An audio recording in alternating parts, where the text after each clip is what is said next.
దేవుని వాక్యాన్ని ధ్యానం చేద్దాం. మత్తయి సువార్త 21వ అధ్యాయము మొదటి నుండి కొన్ని వచనాలు చదువుదాం. ఈ లేఖన భాగము ప్రభు మన వెన్నికల్లో దీవించి ఆశీర్వదించునుగాక. ఆమేన్. మనం చదువుకున్నటువంటి ఈ లేఖన ఈ భాగము 4 సువార్తలలో కూడా వ్రాయబడి ఉన్నది. మత్తయి భక్తుడు, మార్కు భక్తుడు, లూకా భక్తుడు, యోహాను భక్తుడు నలుగురు కూడా రాశారు. యోహాను భక్తుడు ఒక 2 లైన్లో మాత్రమే రాశాడు, కానీ ఈ 3 సువార్తల్లో చాలా ఎక్కువగా వ్రాయబడి ఉంది. యేసుక్రీస్తు ప్రభువారు పస్కా పండుగకు 6 దినముల ముందు యెరూషలేముకు వచ్చాడు. ఆ యెరూషలేముకు వచ్చిన తర్వాత జరిగినటువంటి సంఘటనను మనం చదువుకున్నాం. సాధారణంగా ఉపవాస దినాలలో లేదా లెంట్ డేస్ అనేటువంటి దినాలలో ఈ వాక్యాలు చెబుతూ ఉంటారు, వీటిని గురించి ధ్యానం చేస్తూ ఉంటారు. ఒక ప్రత్యేకమైన సందర్భంలో మాత్రమే వాక్యం ఉపయోగపడుద్ది అంటే అది పొరపాటు. ఒక ప్రత్యేకమైన సందర్భానికి మాత్రమే దేవుని వాక్యం అనుకుంటే అది పొరపాటు. దేవుని వాక్యము ఎప్పుడైనా మనం ధ్యానం చేయవచ్చు, చేయాల్సిన అవసరత కూడా ఉంది. ఈ 3 సువార్తలో రాయబడి ఉంది, యేసుక్రీస్తు ప్రభువారు యెరూషలేముకి సమీపించి బేతనియా, బేత్పగే అనే 2 గ్రామాల సమీపానికి వస్తాడు. ఈ 2 గ్రామాల సమీపానికి వచ్చి తన ఎదురు ఉన్నటువంటి 2 శిష్యుల్ని పిలిచి, మీరు ఎదురుగా ఉన్న గ్రామానికి వెళ్ళి అక్కడ మీరు ఆ గ్రామంలోనికి ప్రవేశించగానే ఒక గాడిద పిల్ల కనిపిస్తుంది, దాన్ని విప్పి నా కొరకు తీసుకుని రండి. మిమ్మల్ని ఎవరైనా ఏదైనా అడిగితే ఇది దేవునికి కావలసి ఉన్నది, నా పేరు చెప్పండి. మన భాషలు చెప్పాలని నా పేరు చెప్పండి, నాకు అవసరం ఉందని చెప్పండి అని పంపిస్తాడు. శిష్యులు వెళ్తారు, ఆ యొక్క ఎదురుగున్న గ్రామానికి వెళ్ళి ఆ గాడిదను విప్పి ప్రభు దగ్గరికి తీసుకొని వస్తారు. మత్తయి భక్తుడు అంతవరకు రాశాడు. ప్రభు దగ్గర తీసుకొని తర్వాత ప్రభు ఆ గాడిద మీద ఎక్కి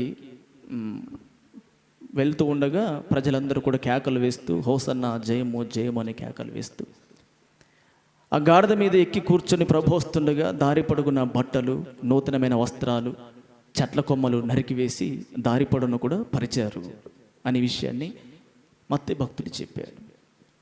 నా ప్రియ దేవుని బిడ్డలారా, మన ప్రసంగ అంశం ఏంటంటే ఆ గాడిదకు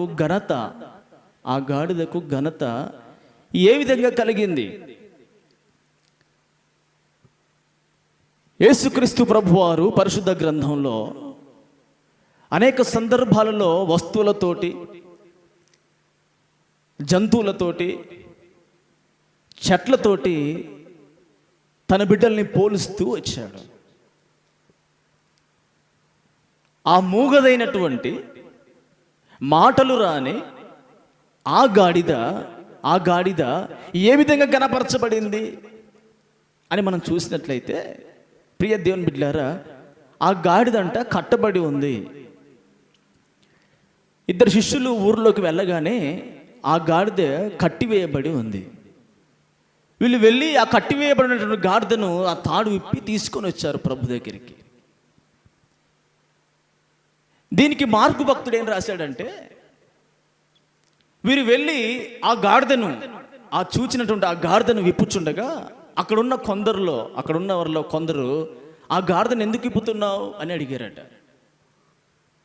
అక్కడున్న వారిలో కొందరు ఆ గాడిద మాది కదా, ఆ గాడిదను ఎందుకు విప్పుతున్నావు అని అడిగారట.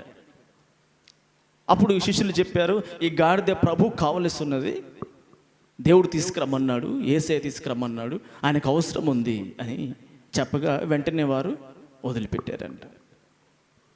ప్రియ దేవుని బిడ్డలారా, లూకా భక్తుడు ఏం రాశాడంటే, వీళ్ళు వెళ్ళి ఆ గాడిదను విప్పుచుండగా అక్కడ ఉన్న వారిలో ఆ గాడిద యొక్క ఓనర్స్,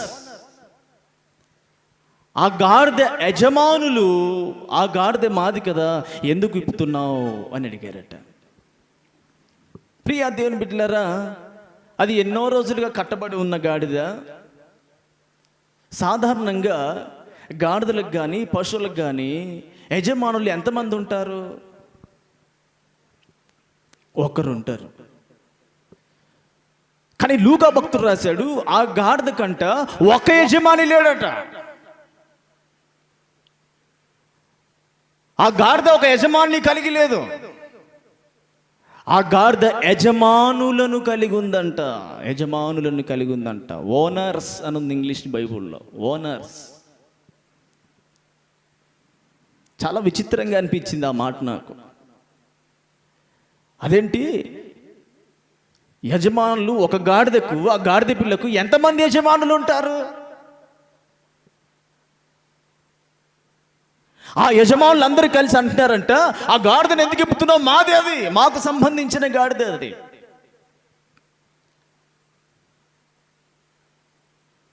అది మాది కాబట్టి మేము కట్టేశాం.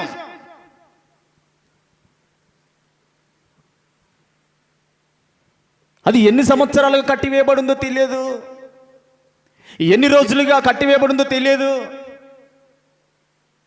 బైబిల్లో రాయబడి ఉంది, యేసయ్య అన్నాడు ఆ గాడిద మీద ఇప్పటి వరకు ఎవరు కూడా కూర్చోలేదు అన్నాడు. ఆ గాడిద మీద ఇప్పటి వరకు ఎవరు కూడా కూర్చోలేదు. ఆ గాడిదని ఎవరు కూడా ఎక్కి కూర్చోలేదు. ఆ గాడిదను దేనికి యూజ్ చేయలేదు. ఆ గాడిద మీద మురికి వస్త్రాలు వేయలేదు. ఆ గాడిద మూటలు మోయలేదు. మూటలు మోయకపోయినా, ఎవరు ఎక్కి కూర్చోకపోయినా ఆ గాడిదకు యజమానులు ఉన్నారంట. చాలా మంది యజమానులు ఉన్నారంట. చదువు ఆ మాట, లూకాసు వార్తలో ఉంది ఆ మాట.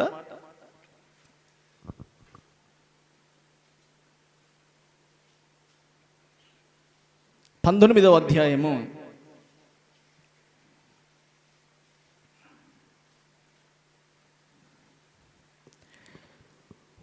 32వ వచనము.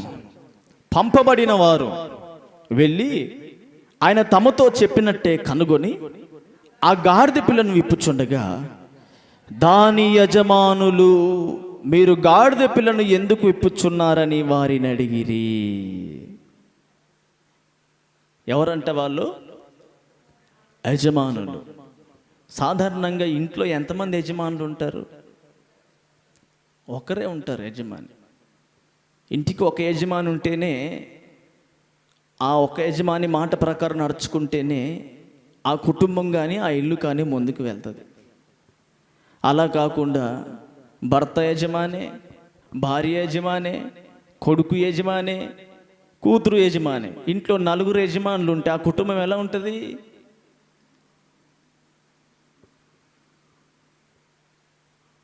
నా మాట ప్రకారంగా నడుచుకోవాలని భార్య అంటుంది, నేను చెప్పినట్లుగానే వినాలని భర్త అంటాడు. లేదు, నేను చదువుకున్నాను, నాకు టెక్నాలజీ తెలుసు, నేను చెప్పినట్టు వినాలని కొడుకు కూతురు అంటారు. నలుగురు యజమానులు ఇంట్లో ఉంటే ఆ కుటుంబం ఎలా ముందుకు వెళ్తుంది? ఈ గాడిదకి ఒక యజమాని లేడంట. ఈ గాడిద ఒక యజమాని కలిగి లేదట. ఈ గాడిద చాలా మంది యజమానులు కలిగి ఉన్నది. ఆ గాడిద మీద చేయి వేస్తే, ఆ గాడిద తాడు విప్పుదామని చూస్తే యజమానులు అందరూ వచ్చి అంటున్నారంట, ఆ గాడిద మాది. ఒక్కడు వచ్చి అడిగితే పోనీలే సమాధానం చెప్పొచ్చు.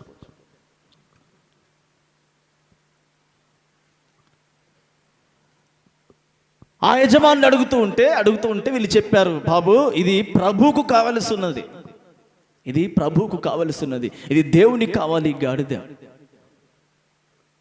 ఎందుకు దేవునికి కావాలి అంటే, దేవుడు ఆ గాడిదను విజయోత్సాహముతో ఊరేగింప చేయాలనుకుంటున్నాడు. ఆ గాడిదను దేవుడు ఘనపరచాలనుకుంటున్నాడు. ఆ గాడిదకు దేవుడు ఘనత కలగ చేయాలనుకుంటున్నాడు. ఇన్ని రోజులు కట్టివేయబడిన ఆ గాడిద, విడుదల లేకుండా, స్వేచ్ఛ లేకుండా, స్వాతంత్రం లేకుండా ఉన్నటువంటి ఆ గాడిద చాలా మంది యజమానులు కలిగి ఉండి, ఆ యజమానుల చేత కట్టబడిన ఆ గాడిదకి దేవుడు విడుదలిచ్చి విజయోత్సాహముతో ఊరేగింప చేయాలని, ఆ గాడిదకు ఘనత కలిగించాలని, ఆ గాడిదకు గొప్ప విడుదల కలిగించాలని, ఆ గాడిదను నూతన వస్త్రాల మీద నడిపించాలని, ఆ గాడిదకు దేవుడు గౌరవము కలిగించాలని దేవుడు తలంచి ఆ గాడిదకు విడుదలివ్వాలని తన శిష్యుల్ని పంపించాడు. ప్రియా దేవుని బిడ్డలారా, కట్టబడి ఉన్నన్ని దినాలు నీకు ఘనత కలగదు.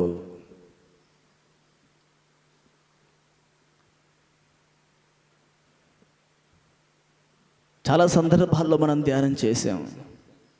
కట్టబడిన గాడిద దేవునికి కావాలి, ఉపయోగపడింది అని.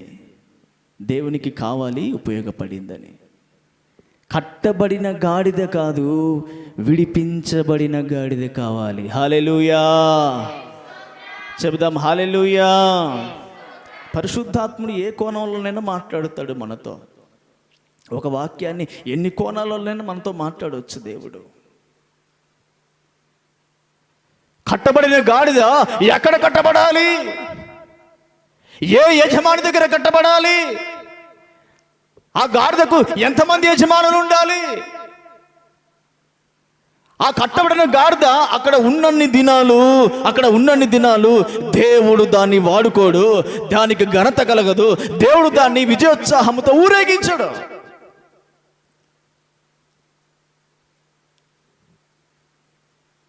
అది ఎవరిని మోయకపోయినా, ఎవరు దాని మీద ఎక్కి కూర్చోకపోయినా, ఏ వస్త్రములు దాని మీద వేయకపోయినా, అది కట్టబడి ఉన్న కారణాన అన్ని దినాలు అక్కడే ఉండిపోయింది. కానీ దానికి ఘనత కలగలేదు, దానికి గొప్పతనం కలగలేదు, దానికి గౌరవం లేదు, అది విజయోత్సాహంతో ఊరేగించబడలేదు. నా ప్రియ దేవుని బిడ్డలారా, ప్రభువుకు ఎవరు కావాలి అంటే కట్టబడి ఉన్నవారు కాదు, విడిపించబడిన వారు కావాలి, విడుదల పొందిన వారు కావాలి. ఆ గాడిద ద్వారా ప్రభు మనతో ఏది మాట్లాడుతున్నాడు? మనల్ని అడుగుతున్న ప్రశ్న ఏంటి అంటే, గాడిదకు అంతమంది యజమానులు ఉన్నారు, మరి నీ ఆధ్యాత్మిక జీవితంలో నీకు ఎంతమంది యజమానులు ఉన్నారు? నీ యజమాని ఎవరు? మీ ఓనర్ ఎవరు? Who is your owner? ఎవరు నీ ఓనర్? ఎవరు నీ యజమాని? ఎవరు? ఎంతమంది యజమానులను కలిగి ఉన్నావు? నిన్ను లీడ్ చేస్తుంది ఎవరు? నీ జీవితంలో, నీ ఆత్మీయ జీవితంలో యేసయ్య యజమానిగా ఉన్నాడా? మరెవరు యజమానిగా ఉన్నారు?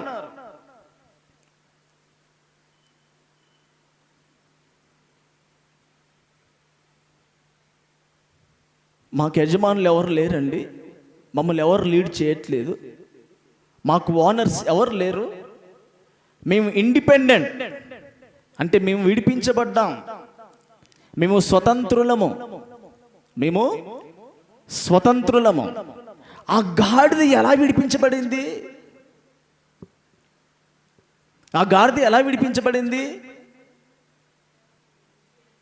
వాక్కు ద్వారా విడిపించబడింది. యేసయ్య మాట అక్కడ చెప్పగానే, యేసు మాట అక్కడ ఉచ్చరించగానే, ప్రభు మాట అక్కడ చెప్పగానే ఆటోమేటిక్గా ఆ గాడిదకు విడుదల కలిగింది. ప్రియ దేవుని బిడ్డలారా, ఈ రోజుల్లో ఆధ్యాత్మిక జీవితంలో చాలామంది క్రైస్తవులు యజమానిని కాదు, యజమానులను కలిగి ఉన్నారు. యజమానులను, ఓనర్ కాదు, ఓనర్స్ని కలిగి ఉన్నారు. ఎవరా యజమానులు?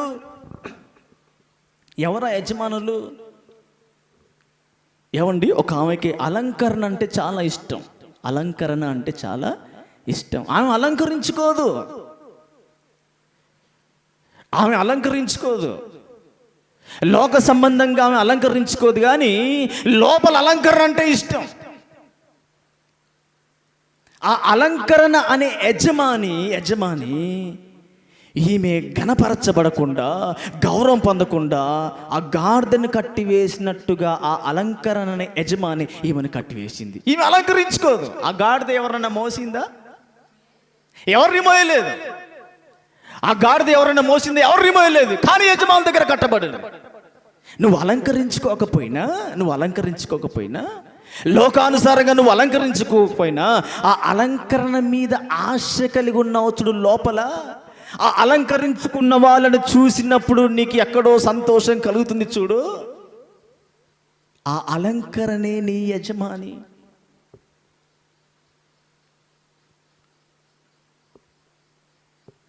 నువ్వు దొంగతనం చేయకపోయినా దొంగతనం చేస్తున్న వారితో ఏకీభవిస్తున్నావు చూడు. నువ్వు వ్యభిచారం చేయకపోయినా, పాపం చేయకపోయినా, ఆ వ్యభిచారులతో మాట్లాడుతూ, వారితో సహవాసం చేస్తూ, వారితో ఏకీభవిస్తున్నావు చూడు.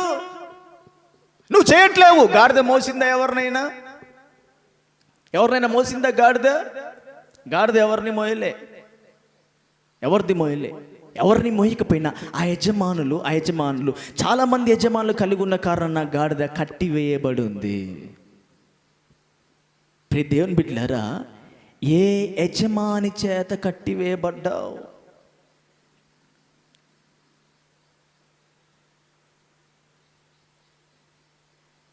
ఏ వ్యక్తి ఏ యజమానిని లీడ్ చేస్తూ ఉన్నాడు?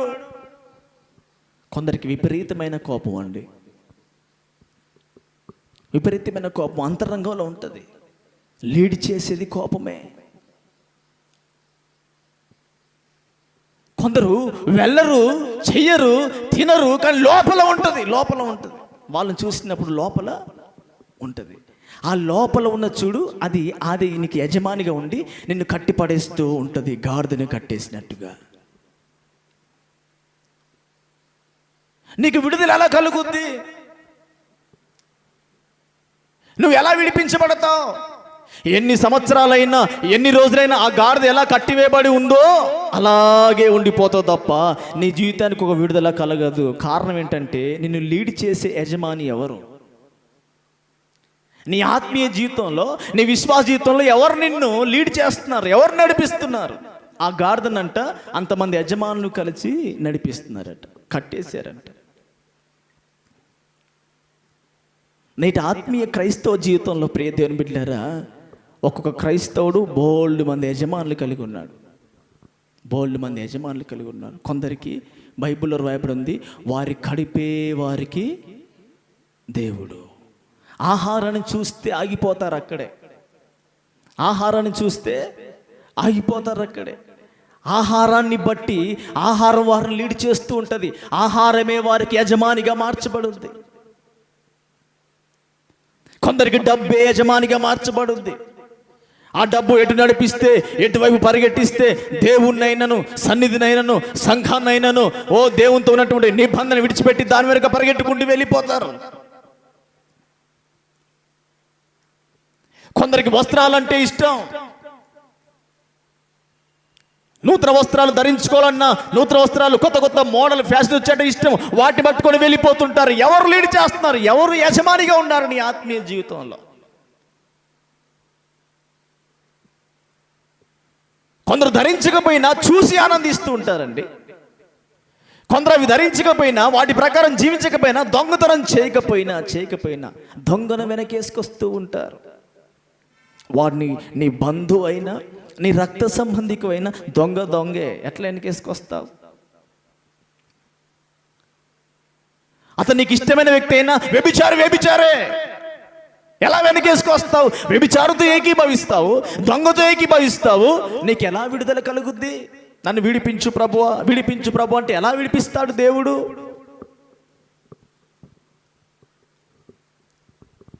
ఏ విధంగా విడిపిస్తాడు దేవుడు? ప్రియ దేవుని బిడ్డలారా, ఆ గాడిద కంట యజమానులు కలిగి ఉన్నదంట. ఈరోజు నువ్వు విడిపించబడి విజయోత్సాహముతో దేవుని నిన్ను ఊరేగించాలంటే, ఈరోజు నువ్వు విడిపించబడి విజయోత్సాహముతో దేవుని చేత ఊరేగించబడాలంటే, ఏమండి, యేసుక్రీస్తు ప్రభుని యజమానునిగా కలిగి యేసేను ఆ గాడిద మోస్తూ ఉంటే ఆ గాడిద ఎంత చక్కగా నూతన వస్త్రాలపై నడుచుకుంటూ వెళ్తుందండి. ఆ గాడిదను అందరూ గౌరవిస్తున్నారు, గణపరుస్తూ ఉన్నారు. ఆ గాడిదను చూసిన వారు ఎవరు ఏమనకుండా ఆ గాడిద మీద కూర్చున్న యేసేను మహిమపరుస్తూ వచ్చారు. యేసేకు జయము జయమన్నారు. ఇన్ని రోజులు ఒక దగ్గరనే కట్టబడి యజమానుల చేత కట్టబడిన ఆ గాడిదకు ఎప్పుడైతే విడుదల కలిగిందో ఘనత కూడా ప్రారంభమైంది. ఈరోజు నువ్వు విడిపించబడాలి, దేవునికి అవసరంగా ఉంది. నువ్వు విడిపించబడితే నువ్వు విడుదల కలిగితే, నీకు విడుదల కలిగితే దేవుడు నిన్ను వాడుకుంటాడు.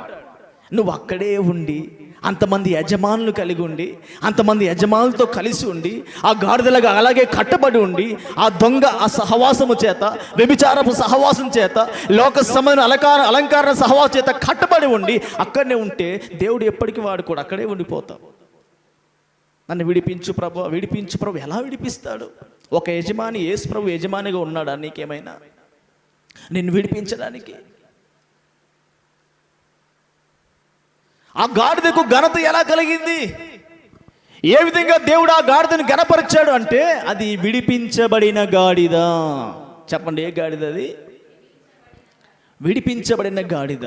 నా ప్రియ దేవుని బిడ్డలారా, నువ్వు విడిపించబడ్డావా? నీకు విడుదల కలిగిందా? కొంతమంది విడిపించబడడానికి వాళ్ళ సొంత ప్రయత్నాలు చేస్తూ ఉంటారు, సొంత ప్లాన్లు వేసుకుంటారు. ఏం చేస్తారు? సొంత ప్లాన్లు, అనుభవంతోటో, తెలివితోటో, జ్ఞానంతోటో, లేకపోతే తనకున్న చదువును బట్టో సొంత ప్రణాళికలు వేసుకొని వాటి చేత విడిపించబడాలి అనుకుంటారు.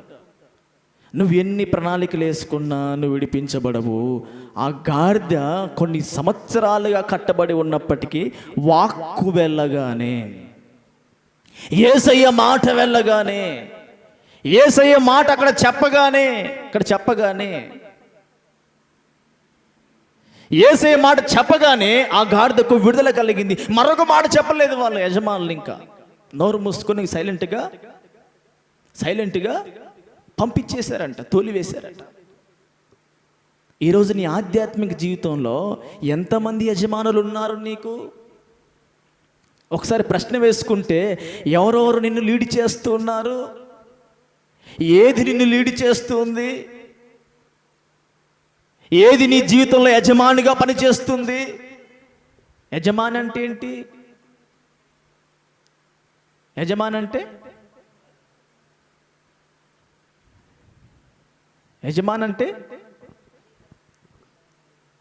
అతను చెప్పినట్టుగా మనం వింటాం.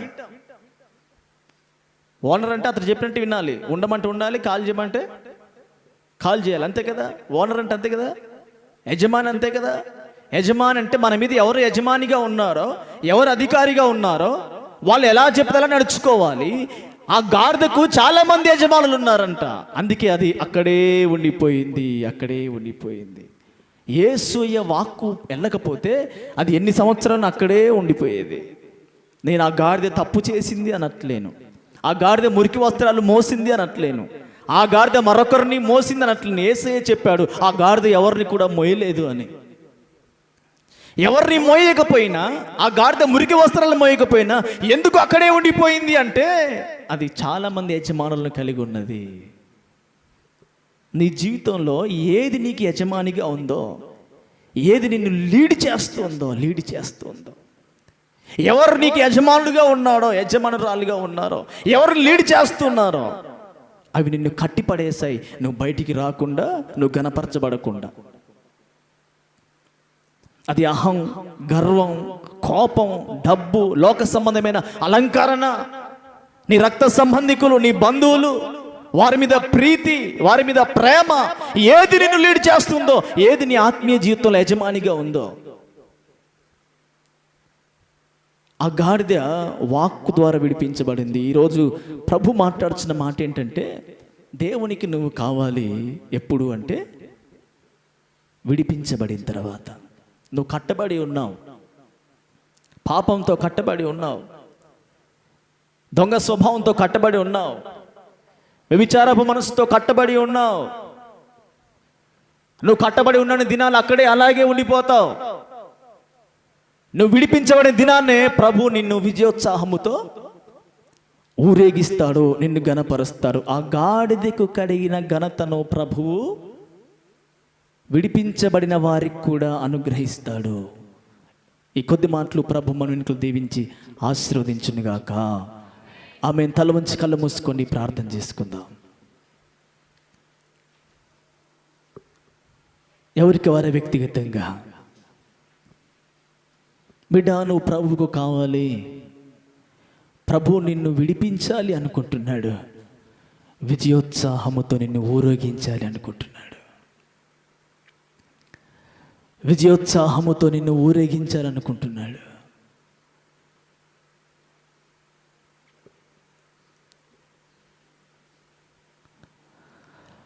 ఆ గాడిద చాలా మంది యజమానులు కలిగి ఉందంట, చాలా మంది యజమానులను. అటు లోకాన్ని యజమానిగా, దొంగ స్వభావాన్ని యజమానిగా, పాపపు స్వభావాన్ని యజమానిగా, లోక సంబంధమైన ఆచార అలంకరణ యజమానులుగా, బంధు రక్త సంబంధికుల యజమానులుగా కలిగి ఉందండి. ఒక్కరు కాదు ఆ గాడిదకు ఓనర్, చాలా మంది ఓనర్స్ ఉన్నారు ఆ గాడిదకి. ఆ యజమానులు ఏం చేశారంటే ఆ గాడిద డెవలప్ కాకుండా, ఆ గాడిద వర్ధిల్లకుండా, ఆ గాడిద విడిపించబడకుండా, ఆ గాడిద గణపరచబడకుండా, ఆ గాడిదను ఉదయోత్సాహంతో ఊరేగింపు చేయకుండా ఆ గాడిదను కట్టేశారు.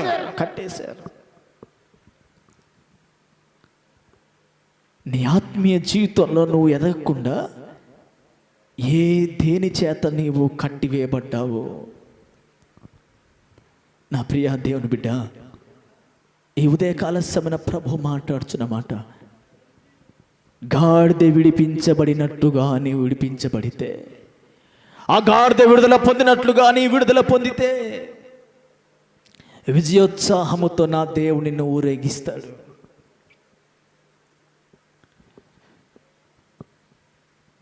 సంవత్సరాలు గడుస్తుంది, పాపం చేత కట్టివేయబడి అలాగే ఉన్నాం. సంవత్సరాలు గడుస్తున్నాయి, లోక సంబంధమైన జీవితం ద్వారా కట్టివేయబడి ఉన్నావు. ఆ తాడు చేత కట్టివేయబడ్డావు.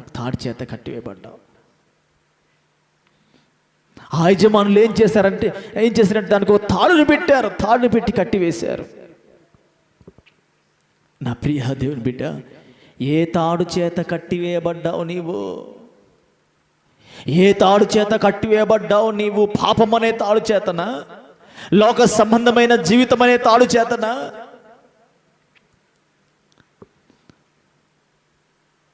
వ్యభిచారం అనే తాడు చేత కట్టివేయబడ్డావా? డబ్బు అనే తాడు చేత కట్టివేయబడ్డావా? ఏ తాడు నిన్ను కట్టివేసింది నువ్వు వర్ధిల్లకుండా? ఎంతమంది యజమానులు ఉన్నారు ఈ ఆత్మీయ జీవితంలో? సంవత్సరాలు గడిచినా అక్కడే ఉన్నావు. నీ వెనకొచ్చిన వాళ్ళు ఆత్మీయంగా ఒక స్థాయిలో ఉన్నారే, నీ వెనకొచ్చిన వారు ఆత్మీయంగా ఉన్నతమైన స్థానానికి ఎదుగుతున్నారు. నీ వెనకొచ్చిన వారు ఆత్మీయంగా చక్కని వరాలు కలిగి ఉన్నారు, మహిమ కలిగిన పని చేస్తున్నారు, పరిచర్య చేస్తున్నారు. నీ వెనకొచ్చిన వాళ్ళు ఉన్నతంగా ఉన్నారు, మహిమ కలిగి ఉన్నారు. నువ్వు ఇంకా అక్కడే ఉన్నావు. ఏ తాడు చేత కట్టివేయబడ్డావు? దేని యజమానిగా కలిగి ఉన్నావు? ఎవరిని యజమానిగా కలిగి ఉన్నావు? ఆ గాడిద విడిపించబడి యేసయ్య చేతుల్లోకి రాగానే, యేసేను యజమానిగా స్వీకరించగానే ఆ గాడిద విజయోత్సాహముతో దేవుడు ఆ గాడిదను ఊరేగింపజేశాడు. గొప్ప ఘనత కలిగిందండి ఆ గాడిదకి, గొప్ప ఘనత కలిగింది. ప్రియ దేవుని బిడ్డ, ప్రియ సహోదరి సహోదరుడా,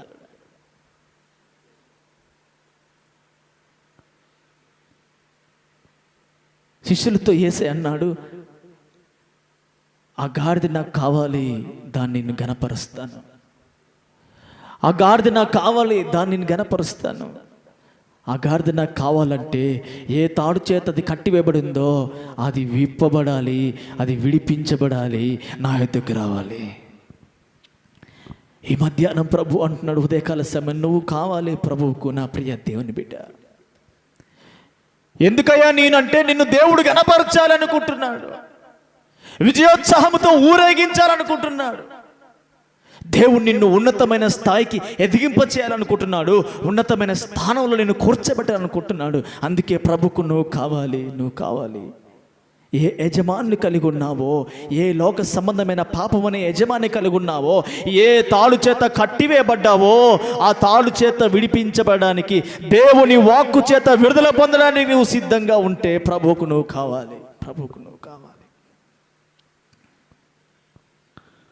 కొన్ని సంవత్సరాలైనా విడుదల కలగట్లేదయ్యా అంటున్న సహోదరి సహోదరుడా, ఎన్ని రోజులుగా ప్రార్థిస్తున్నా విడుదల కలగట్లేదయ్యా అంటున్న సహోదరి సహోదరుడా, నీ అంతరంగంలో నీ యజమాని ఎవరు? నీ యజమాని ఎవరు? యేసయ్యేనా? యేసయ్య నీ యజమాని అయితే నువ్వు విడిపించబడతావు. యేసయ్యే నీ యజమాని అయితే నువ్వు విడిపించబడతావు. ప్రభువు నీకు ఘనత కలగ చేస్తాడు. యేసుతో పాటు అనేకులను యజమానులు కలిగి ఉంటే, యేసుతో పాటు అనేకుల్ని నువ్వు యజమానులు కానీ ఆత్మీయ జీవితంలో కలిగి ఉంటే నువ్వు విడిపించబడలేవు ప్రియ దేవుని బిడ్డ.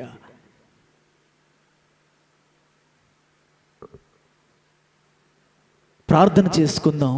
విన్న వాక్య ప్రకారము, వాక్యానుసారమైన జీవితం మనం జీవించినట్లు ప్రార్థన చేసుకుందాం. మహోన్నతుడా, కృపా సత్య సంపూర్ణుడా, నీ పరిశుద్ధ నామానికి మహిమ ఘనత ప్రభావములు కలుగునుగాక. ఇప్పటి వరకు పాడి స్తుతించి ఆరాధించి నీ నామాన్ని మహిమపరిచాము.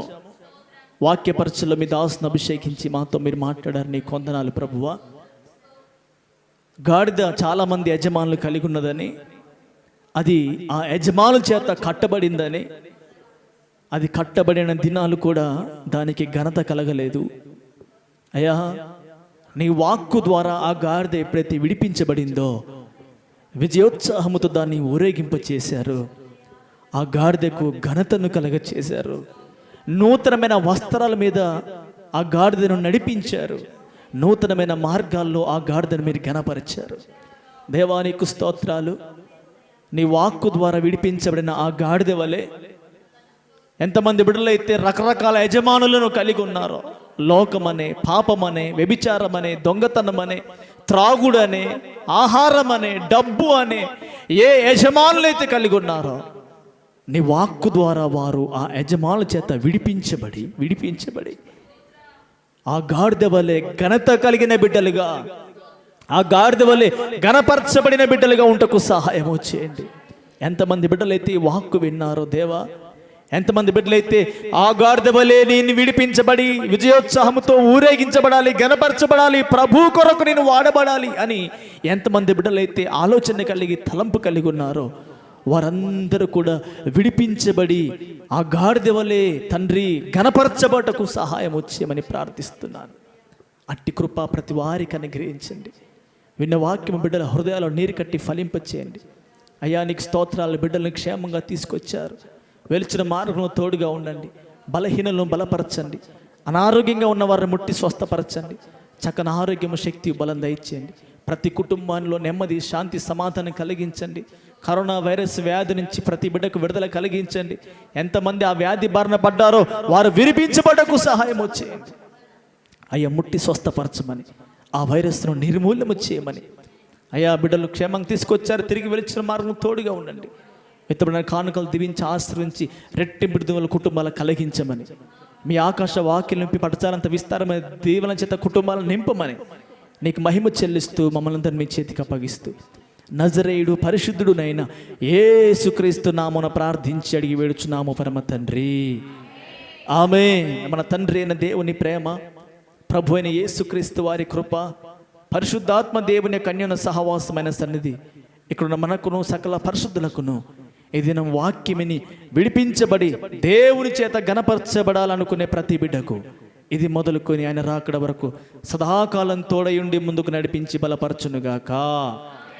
ఆమేన్. యేసు రక్తమే జయం, ప్రభేసు రక్తమే జయం, యేసు నామములో సంపూర్ణ విజయం, అపవాది క్రాంతి కొట్టి నాశనం. తండ్రి నీ కార్యము నిరంతరం జయమో జయమో జయము తండ్రి. ఆమేన్. ఆమేన్. అందరి కొందనాలు దేవుడు మిమ్మల్ని దీవించునుగాక. ఆమేన్.